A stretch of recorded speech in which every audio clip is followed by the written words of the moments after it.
มันหลัง能力谚语是群众创作并在口头上广为流传的一种简练通俗而富有哲理性的定型化语句，是群众喜闻乐见的大众文学艺术之一。它富有情味、韵律，读起来朗朗上口，易说、易记、易用，是人民群众会的结晶，实践经验的总结。人们往往以这样的谚语去教育指导自己的亲属待人处事、生产生活。มันหลัง能力一人主张，毋值两个人思量。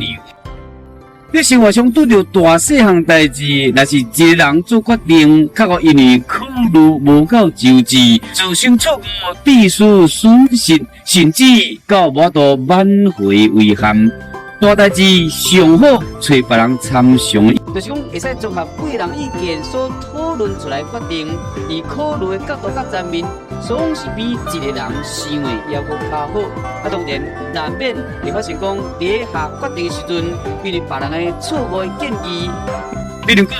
这个甲你提出建议的人有私心、有私利、有无共款的意图等等因素。影响你所做的决定，反倒转误着代志。虽讲这款现象难免，也毋过嘛是要基请教别人较好。只要你有智慧做正确的判断，安尼就会无问题。想法人较好，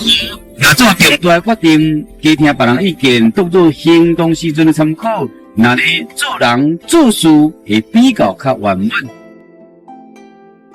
谢谢观赏。让我们一起推广咱们的母语，把影片分享去您的聊天族群，也不要忘了给我动力，订阅我的 YouTube 频道，